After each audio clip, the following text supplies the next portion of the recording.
This is Cydn. And I'm Sher. And each week we get together to share with you a message of hope. It is through our own study and our personal experiences that we offer the reminder to not only seek the light, but be the light. You can find peace, and there is hope. And as long as one of us is slightly caffeinated, there will be laughter. Today's topic is preparing. For the end of the world, zombies, disease, pestilence, frogs, crickets, boils. I pulled from the Bible right there. And we're so glad you're here. I'm forging my way through the tip top. I'm living my life through the drip drop. When he turns. Okay, Cydn, why should we be prepared? Let me start with this. When we first moved into our house, we had one of our neighbors come back to introduce themselves, the Morgans. And Mrs. Morgan, she said, "Hi, I just want you guys to know, I know you just moved in and you're excited and you're at your house. I just want you to know that every night I pray that if the big earthquake comes, that it takes my house out. I do not want to live after. I just want to be done. I don't want to have to figure out how to survive. I don't want to worry about a 72-hour kit. I don't want to know how to hunt or eat bugs. So I just want you to know, since you're my neighbor, that I pray that the earthquake takes us out." And I was like, "Oh, honey, we are in the right place." I don't want to survive either. So I felt qualified to talk about this for sure. Me too. I don't know how to do anything. You do. No, I don't. You know how to change a tire. That could come in handy, maybe. I do know how to do that. So if anyone needs a tire change during the zombie attack, Then you'll let me know. Exchange pasta noodles for a tire change. I had the best time watching YouTube videos on this. And I also looked on Reels on Instagram. I got distracted a little bit, Weird. But I had a great time watching people, especially the doomsday preppers. Oh, it was amazing because they are so extreme. But I do know that one of our neighbors, I never met them. They had moved away. But when someone bought their house, they were re-landscaping, and whoever had lived there before buried coal underneath everything just in case. Coal? I love that. Wow. I find great delight in people going insane with this stuff.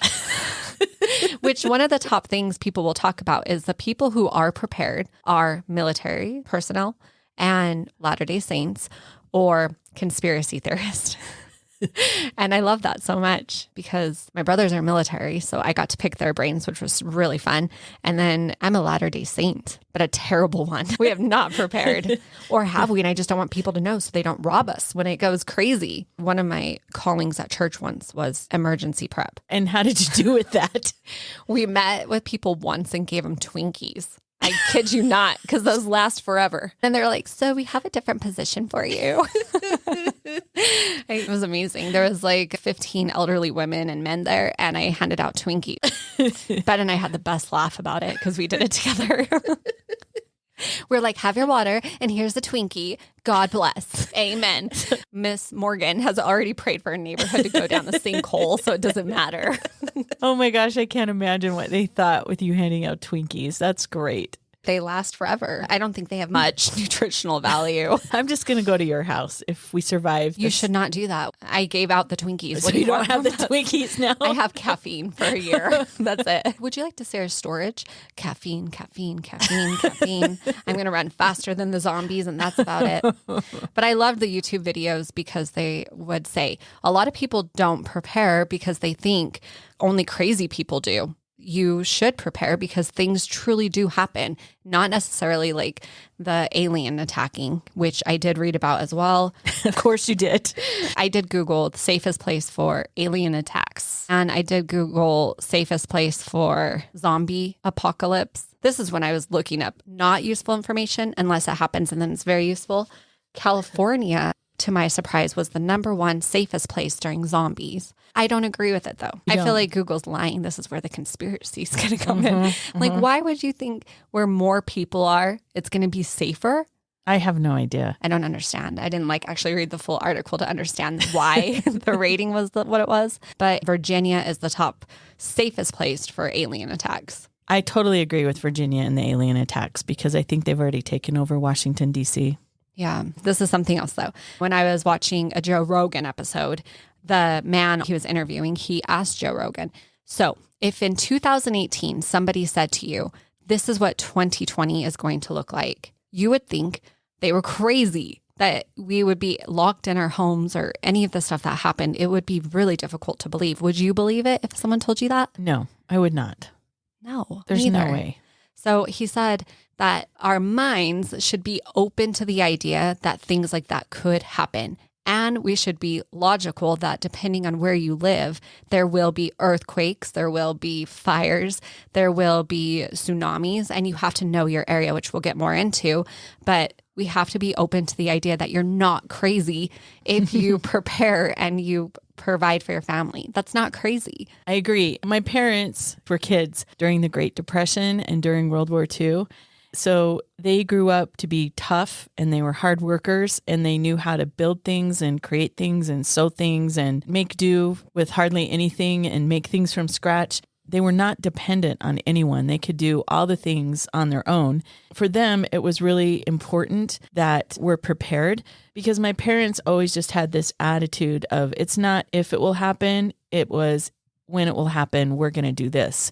So it was nothing to be afraid of. It was just when this happens, this is what we're going to do. They weren't afraid of rolling their sleeves up and getting to work. I know it sounds kind of weird. It was almost like a challenge for him. Like, oh yeah, well, watch this. I wrote down a few things just to give examples of how my parents were definitely prepared and their survival skills. My parents built the house that we grew up in, like all of it. They built the house. My mom sewed all of my clothes until I got into middle school. I had a few clothes that were bought from the store, but graciously, she allowed me to wear clothes bought from the store when I got to middle school. Ben's mom did the same. She made him the parachute pants. Nice. He still has nightmares sometimes in the middle of the night. He's like, no, Mom, not those pants. Please go to the store. I'm like, Ben, it's just a dream, honey. You don't have to do that anymore. My kids will never have to worry about that. Thank goodness. Also, all the furniture in the house, they built all of it. Tables, chairs, everything. My dad did upholstery. My mom was a great sewer and they would just figure out how to do stuff. That's wild. I ask my 13-year-old, now I make him put together anything from IKEA. I'm like, I do not understand this. He's great at IKEA. That's a good skill. He is very useful because he put this IKEA table together for us. So he did. Yeah. It's a good job. Mm-hmm. Also, I reached out to my family just to help me get some ideas of what my parents did to help us prepare, and I got some pretty good ones. So I'm going to share a couple of them. So the first one is from my niece, and she reminded me of the time that we were going to Belize. My mom had a friend that owned a ranch there, and she invited us to go and stay for a couple of weeks. We got all of our luggage ready to go and we got to the airport and my mom's luggage was overweight and she didn't want to pay extra. So mom pulled us out of the airport line and we had to open all of our suitcases and put things of my mom's in our suitcases because she was not going to pay extra for that luggage fee. But these were the things that she was handing us. She handed us a block of cheese. She handed us frozen ham. She handed us pasta, condiments, that type of stuff. My kids would faint in embarrassment.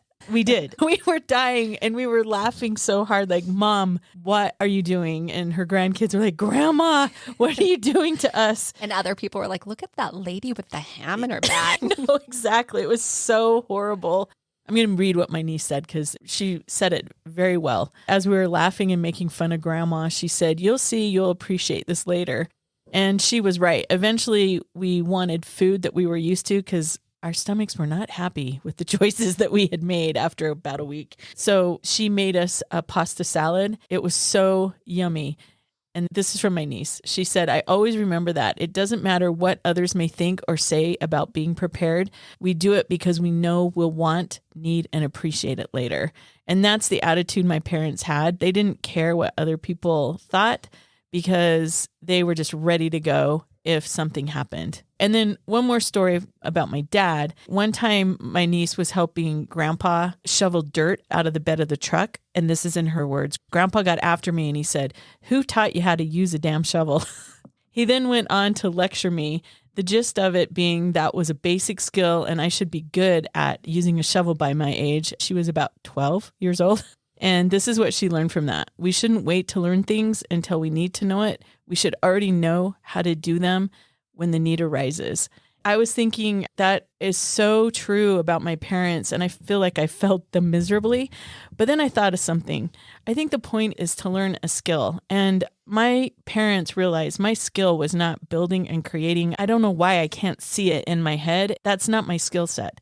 But the skill set that I was good at, that my parents really encouraged, was the up and coming new technology. My mom encouraged me with computers, and she encouraged me with video editing, and she encouraged me with all this technology stuff that nobody else in the family could do. And so that's a skill set that she really encouraged me in, and I've been able to help other people with it. And I think that is the point, is having a different and various skill sets. So when things come up that you are able to help people or help your family or friends when it's needed. And I have been able to do that, even though I'm not going to build a house. I can edit things. I'm trying to think of what I could offer. And I'm like, I'm not sharing my caffeine. I make my kids build stuff, and I might need to get a skill. Well, I do think there's a few things to get going on this. One is that it is important to prepare. Like she said, that even if it feels silly, there will be a need for it at some point, or there won't be. And then you'll end up on a TikTok video of having stuff that expired in 2001. Do you have anything like that in your pantry? Ironically, I just recently cleaned my pantry out. And yes. What was the oldest item you had? I think the oldest item was from 2020. We just recently at church cleaned out a closet, and there were items in there from 2000. What? Yeah. We were like, do you think we should throw this away? The takeaway we have here is that we should prepare, because there are going to be natural disasters. And I think a lot of people either prepare because they're so scared. Some of the prep videos that I watched, people were terrified of the government or invasions, and they were preparing out of such deep fear. And I don't think that's the idea here. No, that's the idea not the here vibe. is to prepare, because then you can feel peace about it. If you had to ask yourself right now, if you couldn't leave your house for 3 days, would you be okay? I'm asking you, Sher. I'd be okay. And listeners should ask yourself this too. If you had to stay indoors for 3 days, would you be able to take care of animals, medication, family members that are in your household? Would that be stressful, or would it be fine? Because I will tell you, if you couldn't, if the answer is no, those are going to be very stressful 3 days. And then what about 3 weeks? Probably 3 months? Now we're getting a little, probably not. What about you? The one that stresses me out, and I think this is a reason why people don't prepare and prep, is because it's expensive. It's overwhelming and intimidating. Even just talking about water stresses me out. How to store it, where to put it. And they just casually say, everyone needs at least 1 gallon a day per family member. Okay, well, what if you have 10 people in your household? It's just intimidating. It is. But we can expect the unexpected. You could lose a job. There could be a natural disaster or something completely devastating that happens in your home. Yeah, exactly. For example, my parents' house burned down. It didn't completely burn down, but they definitely had a house fire. Obviously, it was sad, and we were devastated because we lost a lot of things that were valuable to us. But this is what I thought was amazing, is that my parents just switched to a different mode. It was just like, okay, this happened, now we do this. They were mentally, physically, spiritually, they were prepared for something to happen. I got to see my parents go back to when they were kids, so to speak. I don't want to say it was an emergency mode, because it wasn't like they were running around saying, that's an emergency. It's just like they had a different brain set, and they just went to that. And I found that really comforting, and I learned a lot from that. There was no reason to be afraid or feel too devastated. They just switched to a different mode. This is our plan now. And that gave me a lot of comfort that when things happen, it's just kind of a mindset. We're prepared for this. Now we do this, because that's what my parents did. And just as a side note about the fire, remember my mom and dad did build the house. When the fire department showed up, they were trying to break down the front door, and they couldn't get the front door down. They were trying to axe it, kick it, all sorts of things. I wasn't there when this happened. The neighbors told me this. They said it was one of those scenes that they didn't know whether to cry or to laugh, because there was smoke coming out of the house. My mom was crying, and my dad was saying, darn right, can't get that door down. I built that door. That door's not coming down. And so the fire department was going to have to cut a hole in the roof, but fortunately the door finally came down. which my question was, why didn't they just go through the back door? It was unlocked. I always wondered that, but I have no idea. He's like, don't even try. You just keep working on that door. I know. Feed this ego. That's right. The My dad, workmanship of my own hand. yeah, we got to hear about that door for quite a while. That's perfect. I love that so much. A man's man. That's right. So as we were getting ready for this, Cydn and I are not the experts in this area. So we did research on our own. And also I have a neighbor that was in the military. He's retired military. He also is an emergency preparedness manager for a nearby city. And he gave us some steps that we should think about. So we are going to follow his list that he gave us. He said you should think about things to have on hand, things to prepare for, and actions you need to take. So the first thing we're going to talk about is things to have on hand. I had fun with this one. So truly at first, it really is intimidating. The lists that people give are endless. Some of the items I don't even know what they are. And I did buy something last night off Amazon because I loved it so much. We might not have food or enough water, but I did buy a solar shower. Oh, nice. With all the water you're storing. We don't have any water. But if we do, it will be a warm shower. I've always asked myself this question because due to our culture, we do believe in having a self-sufficient supply in case of emergencies or unknown times. And I have always asked myself less about the food, which I care greatly about food, but what are items that you would just not be able to survive without? For me, it's lotion. I need lotion, chapstick, and Q-tips. So we have a great supply of those. I think it's important to ask yourself, what can you not live without? Do you need some candy in your pantry? Like, what can you not go without? And you better have those on hand because nobody wants to be around the end of the world grumpy pants. No, nobody wants that. But one of the preppers, he said, things that you're going to miss in the end of the world. And he said, hot showers. And I thought, oh my gosh, I would. And so immediately I bought a solar shower. That's so great. It was 33% off next day delivery. You're going to have that today? No, heck no. I'm going to indulge in all of the food and all of the hot showers until I cannot. I'm not going to try it out now. Have you heard people say, live off of what you have and see how it goes? Heck no, I will not. No, when we get there, we'll get there. Why suffer twice? Someone's like, go camping and see if your family can survive. I was like, no, you go camping. Just so you know, the family I grew up in, we did this twice. We drove to Canada, Great Slave Lake. I don't know if you've heard of it. Then we went across the lake on a little tiny boat, and we did live off the land for about 3 weeks. So you could do it. I couldn't. My parents did. I would die in about 10 minutes. I think the only tip we actually need to know is know who the LDS people in your community are. Know who military people are. I don't know about the conspiracy theory. That's up to you, theorist. Some people are like, I'm all about it. Some people are like, that's where the line is too far for me. Yeah. I'm all about it. If you're a conspiracy theorist in my neighborhood, I'd love to have a Diet Coke with you.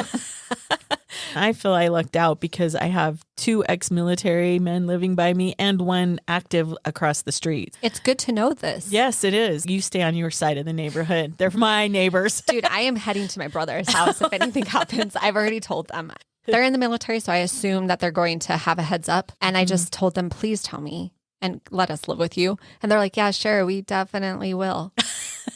So we have several lists for things to have on hand. The idea here, maybe some people listening are pros and they've got this all. So at that point, you could tell us. And so we know where you live. And we apologize that we're not experts, but we haven't been experts on anything so far. We're learning together. Yes, we are. But what I liked was simplifying the list and starting simple. Some would call it low-hanging fruit. They said start with the low-hanging fruit because the idea of have at least a year's supply, that is just too much for some people. Not to even mention foods that stay on the shelf for 20 to 25 years because what are the chances you're going to use it? You know, people have had that since the 70s in their garages and they've never touched it. That's just true. At first, when I was preparing, I was feeling so intimidated and overwhelmed until I found this list that simplified it and really cut price down. It's a dollar store list. And that to me was doable. So let's start with the low hanging fruit. Things you should have in a 72-hour kit, things you could have in a bag at home ready to go. He said you can go into a dollar store and find amazing things at different times. His list included matches and lighters, candles. And he said you could even get ones with Jesus on them if you wanted, bring some extra comfort in. And his tip for this was don't get a scented one, because if you're stressed, lavender from the dollar store just might not cut it for you. So no scents, just simple, keep it basic. And I appreciate that because I am allergic to pretty much everything that smells good. So please, no scented candle. You'll be like, no, thank you. I will sit in the dark. This is a time I'm choosing to be picky. Good to know I'm only buying scented. Just kidding. I knew it. He said Band-Aids, first aid kits, also bleach. You could buy that and always have bleach on hand. You could use it for so many things. Canned food is available there. Medicine, especially since a lot of people tend to store rice and beans. You might need some anti-diarrhea meds at that point. So make sure you have that on there too. Get some Beano, anti-inflammatory medicine as well. Wet wipes, travel toothbrush, and just different hygiene products you could buy there, or different toiletries as well. And this has inspired me to go with my kids. I think we're going to do this in the next month and do some shopping at the dollar store and pack their own bags. Something a friend of mine did that I really loved. She's on top of 72-hour kits for her children. They every at least year go through the bag and they eat the snacks and the treats that are in there, and they talk about first aid stuff, and then they repack it so it's fresh, which I thought is a fun thing to do. Yeah, that's a really good idea. Actually, pulling it off sounds completely different. But I remember I read a book where the father made the children sleep with their 72-hour kits by their beds. And that is terrifying. This is not about scaring everybody. It's about being prepared and having it. So if you need to grab something, you can and you go. It's just teaching peace and preparation, not fear and, fear mode all of the time. So that was the list for a dollar store, which I really appreciated. Red Cross has a list as well. They start with number 1, cash. And I thought to myself, they're just saying that so they can come in and steal all your cash. But the idea behind cash is that if networks are not working and you can't use a card, but stores still have items, you're going to want to be able to have cash to go in and purchase things. Or you could do trades with cash and things like that. And I remember people saying that they keep tobacco and alcohol on hand as well for trades. That's really good. My parents, who again grew up during the Depression, they always had cash on hand because the banks closed and people did not have access to their money. And so they always had a little bit of cash on hand just in case something like that happened again. It's wise. I actually didn't think about it. I usually take the cash and I use it for fast food. So I'm going to change that. They talked about wool blankets. The example they gave was Texas, that last year, and my friend lived through the freeze that Texas had. But they said, I'm sure you're thinking you have 1,000 blankets already in your home and you do not want to add any more. But there's so many benefits of a wool blanket. Obvious benefit is the warmth that it will provide, but some people just use it as a layer for their sleeping bag. Another obvious list is food, canned food, and to be aware of when it expires. I was very surprised that some of the food we have expires way sooner than I thought. Peanut butter doesn't have as long of a shelf life as I thought it did. And then some of the canned food that I thought lasted for 10 years is actually like a 2 or 3 year shelf life. They do say that most canned food lasts longer than it says, but that's up to your own desperate situation if you wanted to break into that or not. Have a good flashlight, even a waterproof flashlight. Extra chargers. Now, this one was good because the same time Texas was freezing, our power went out and we were all cuddled in the one room that had a fireplace still, thinking our whole neighborhood had no power. And we were just like cuddled together, getting through the day. And then it was not too much later, we found out that it wasn't our whole neighborhood. As soon as nighttime came, all our neighbors had their lights on in this crazy snowstorm. And we were running out of our iPhone and iPad use. And everything was on 0 or close to 0. And we were like, how are we going to survive our children? We're definitely pioneers. We're like, oh, we can't survive. Our iPad's almost out of battery. And Sher came through. You came to our house and you brought us a little generator. Such a simple thing to have that we didn't, which we now have too. Oh, good. Thanks to that experience. So sometimes you get a little taste of needing something to make you realize what you actually need. And the power outage for us and half of the neighborhood, half was fine, woke us up. There were so many things we didn't have. We're like, how are we going to cook without this? What are we going to do? And then you brought us McDonald's too. So thanks. Our kids had iPads and McDonald's. We are troopers. We are survivors. Thankfully, McDonald's power was not out. So thank goodness. Thank goodness. Even though it was a block away.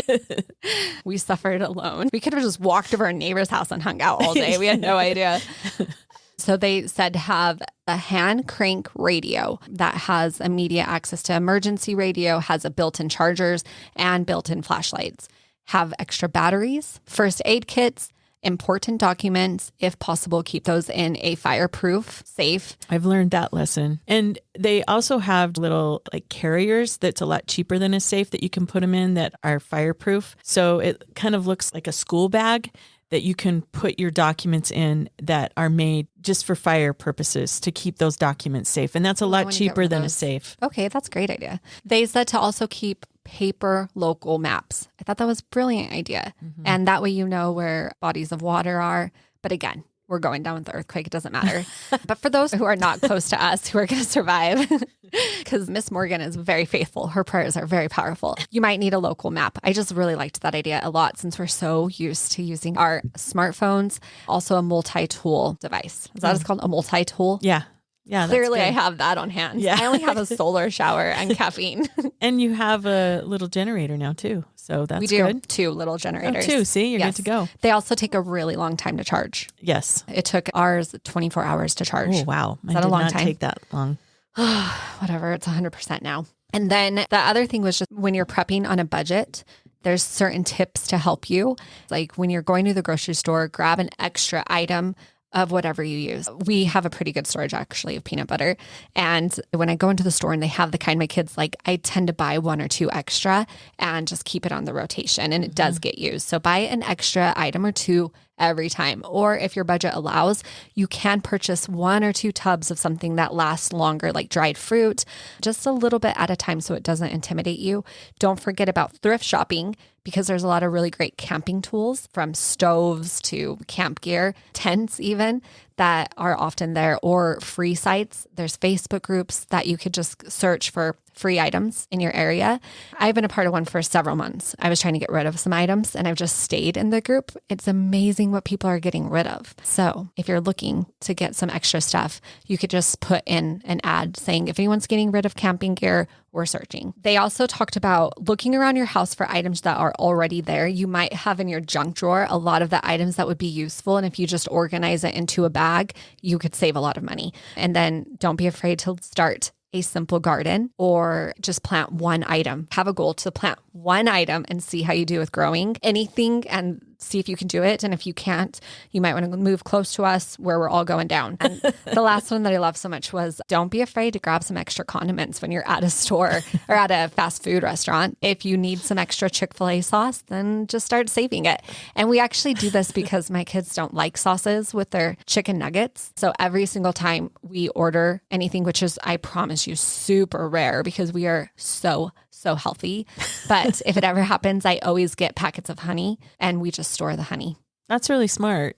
But you're kind of giving me nightmares and flashbacks because my mom was a pro at this. Another one of my nieces reminded me that one of my mom's favorite things to do was to always give us coats with a lot of pockets in them. And the reason is so when we went, especially if we were traveling or driving somewhere, if we stopped to eat, all those pockets would then be full of items that my mom would put in all of our pockets. Chicken legs, scones. Like at the buffet. Yeah. She'd be like, honey, stick this chicken thigh in the front pocket. Yes. Okay. That's what would happen. I cannot between the ham and the buffet theft. Oh, that's my mom. This is the world that we grew up in. I remember one time we were driving and we never stopped. They stopped at certain spots and you went to the bathroom and then you got back in and you drove. And if you started saying, I'm hungry, that's when mom would pull out the chicken leg or here's the salad, here's the scone. As soon as that chicken thigh is cleaned off, you could have this apple pie. That's my right thigh. Oh, and she loved to get all the fruit, the apples, the oranges. Her purse was stacked full. So yeah, it's funny, Sydney. But you know, like you are going to be fed if you're with that woman. Oh yeah, you were. And that's the point. Are the people who are with you going to be fed or are they not? Mom always made sure we were all well fed. In fact, my nephews and nieces had a fun game that they would play where they'd look in the fridge and make sure grandma didn't have something. And then when grandma said, "Are you hungry? What would you like to eat?" they'd purposely choose something that they did not see. And somehow she'd always make it. It's like she was Mary Poppins. She could pull an apple pie out of, I don't know where. My mother-in-law's the same way. Ben compares me. And I'm like, I am not your mom. He's like, how do you not have an umbrella, extra rain boots, and socks in your purse? I'm like, I have nothing in my purse except for lip gloss. Other advice from my parents was my mom and dad's storage room was incredible. And they did exactly what you said. They would rotate canned items when things were on sale. They would buy them. My mom was really good at canning and bottling things. And again, rotate them through.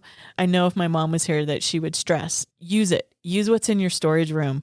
Make sure you just keep rotating through. And when things are on sale or buy extra, just like Cydn said. Another thing my parents always had on hand was alcohol, because when they grew up, alcohol was a medicine. They always had alcohol stored, not just to trade, but in case you had a cold or... I keep alcohol on hand just in case I decide to change my life. Great. That's good to know. I mean, for cooking. We keep it on hand for cooking. Yeah, right. But also... Mm-hmm.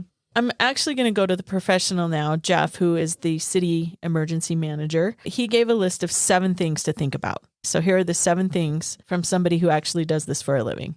Number 1 is water or water purification. Can I interrupt and tell you something? Because that was the one question I asked my brothers in our group message that they have not yet kicked me out of. I asked them, what is the best way to filter water? Because we have those life straws on hand. Yeah. I bought them on like a Black Friday once. I asked if they actually worked.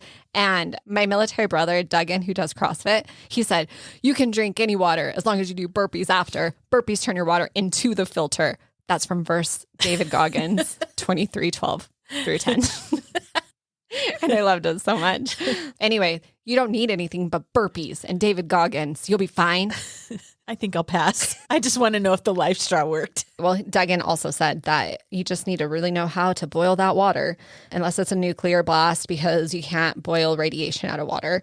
And then my other brother said the ultraviolet filters are supposed to be best. Please leave this group text. Oh, wait, I wasn't going to read all that. Now that you say that, I do remember my parents boiling water when we were out in the middle of nowhere camping, and we didn't get sick. So that's good. You're a survivor. You're a thriver. Again, my parents are survivors. I was just the dead weight that they were taking care of.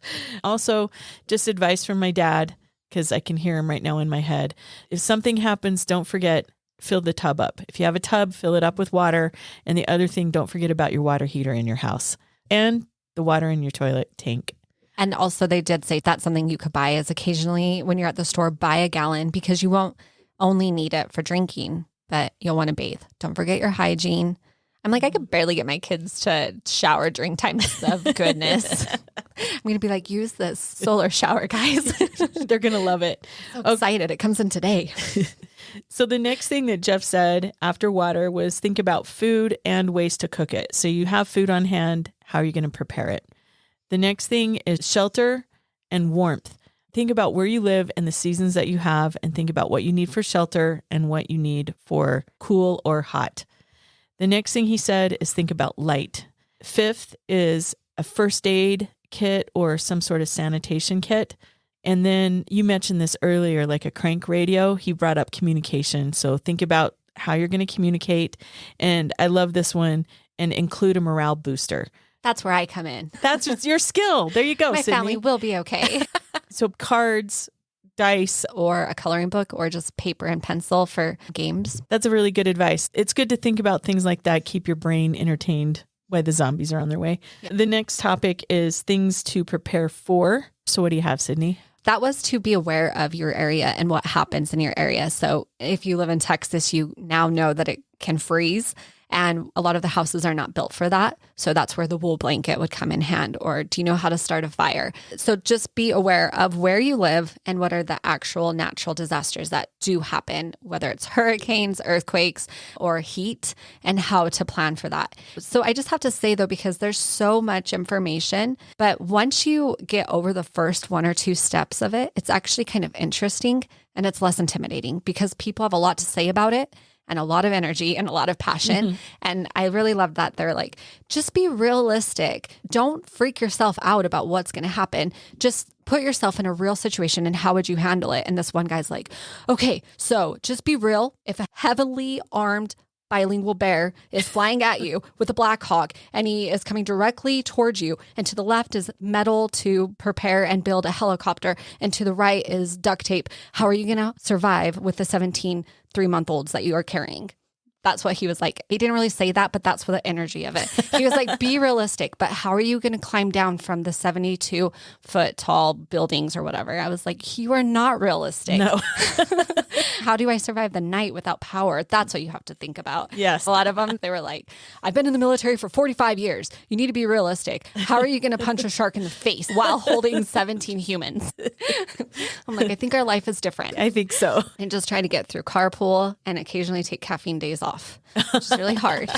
So be realistic about what threats are in your area and then do some research on how to prepare for it. And the interesting thing about this is that I did look up like preparing for hurricanes, for extreme heat and earthquakes, and they all have a very similar plan. They say to have a plan, have a family plan. If you did not have access to your phone, if there was an outage and you couldn't use your phone for 7 days, what would that look like for your family? Do you have a plan in place for your family, a meeting place? Do your kids know how to walk home from school if they needed to? That's important. They also said have a person to contact. Everybody knows their phone number to contact outside of your state. We have that in place. We already know that we're going to call my oldest brother because he's the oldest and he's military. So we know that if anything happens, we're calling Levi. Have a 72-hour kit. Get to know your neighbors now. They said to do this so that you know who is military and who has skills or what skills people have, nurses, doctors. Get to know them now so you could work together because recovering from anything is going to take a neighborhood effort. And you should know who has skills and talents and gifts and abilities that will help with different things from handymen to plumbers to electricians. Know who's in your neighborhood and especially know who needs help in your neighborhood. The elderly, handicapped people, people with very young children who might need assistance because it will be neighborhood effort, and know where your shelters are in your area as well. I do have some advice from my dad. My nephews wanted to make sure that I mentioned this. He told his sons and grandsons to always dress for the cold weather so that they don't shrivel their riggins. Solid advice. Nobody wants shriveled riggins during times of madness. Exactly. At least you'll have that.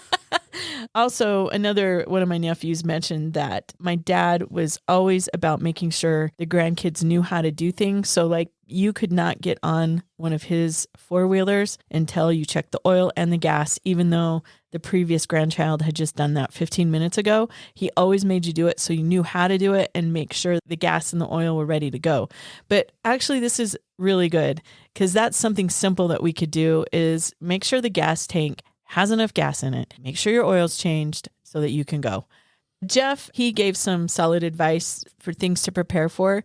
He said, just think about where you live, the natural disasters that could happen, like earthquakes, tornadoes, floods, other natural disasters. He also said, make sure you think about winter storms and summer heat, again, depending on where you live. Think about power outages, ground transportation incidents. I didn't even think of that one until he brought it up. So how are you going to get from point A to point B?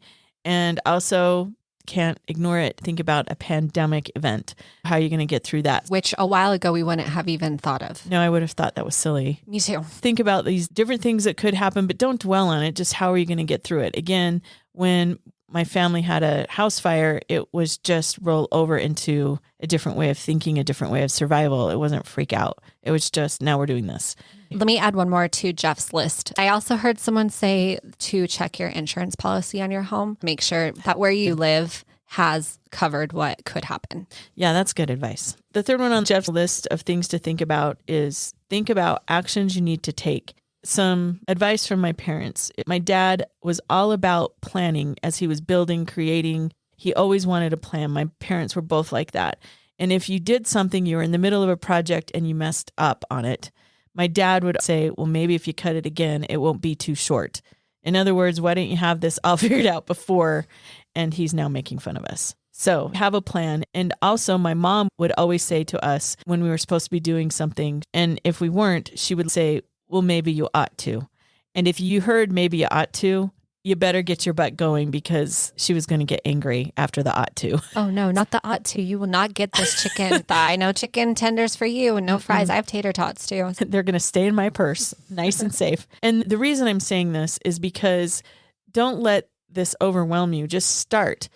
If you know you need to do something, start small and simple. Buy an extra thing of peanut butter and you're on your way. That's what you ought to. So there you go.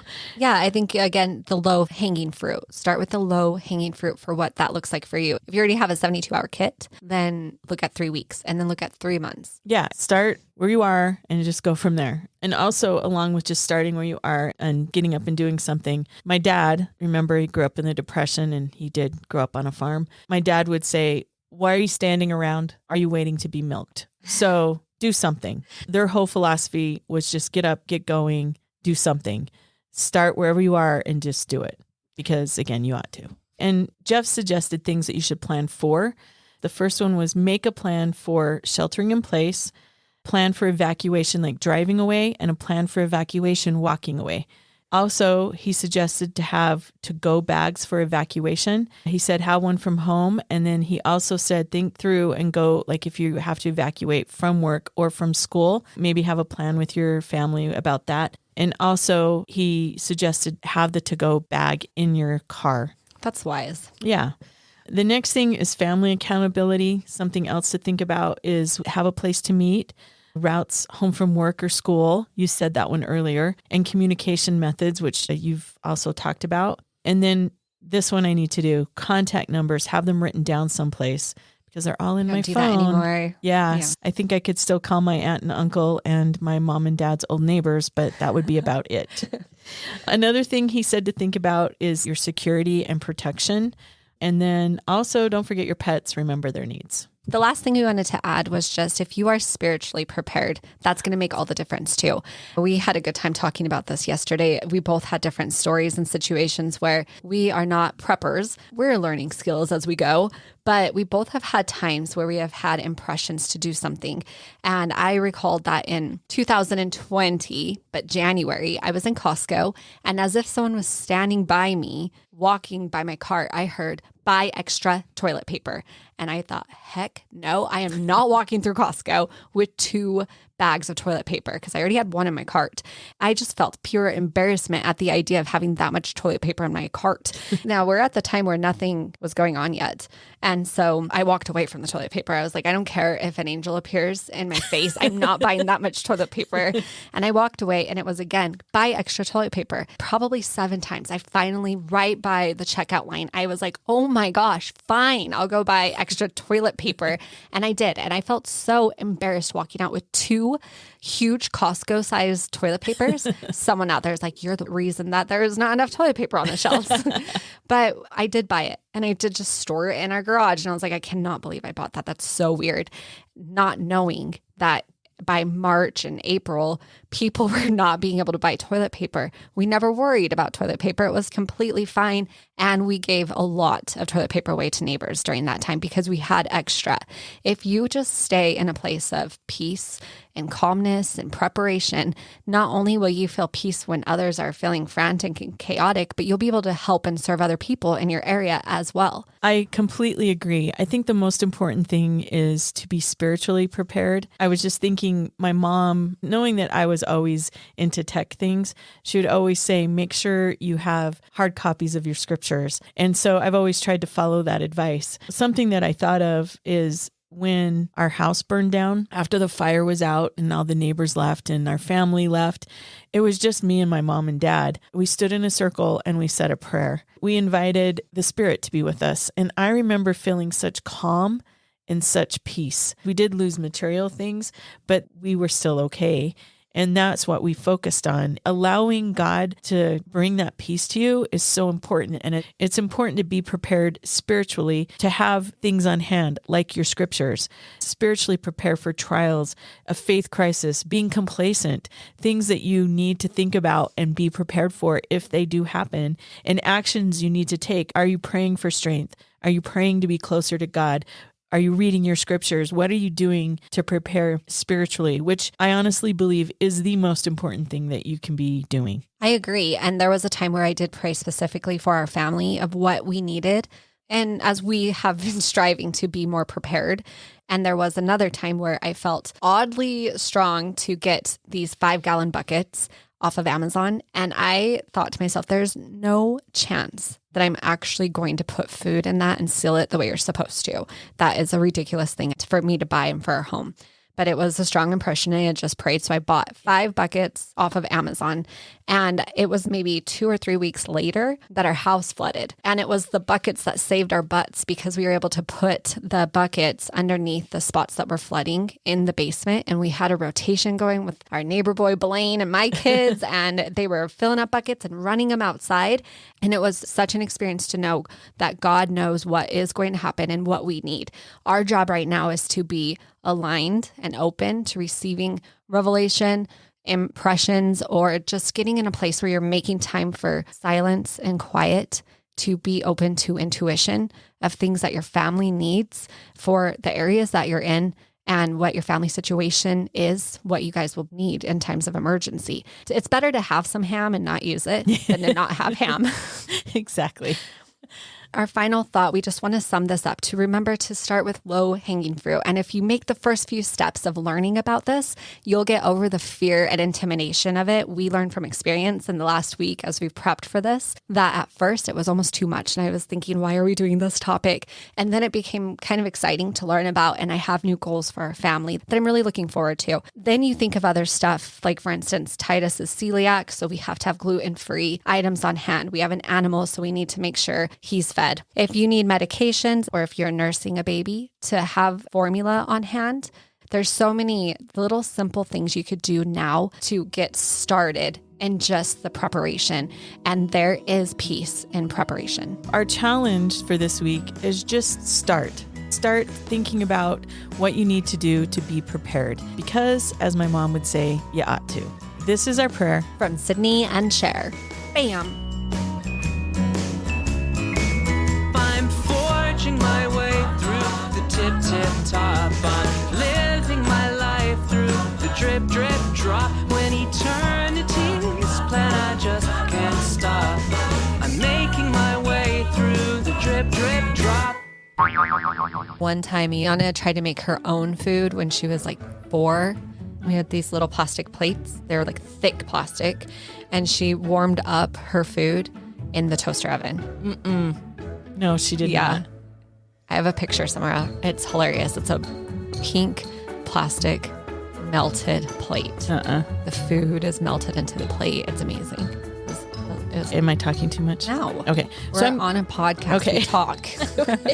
Could you please talk less on this episode? Yes, I will. Have a great week.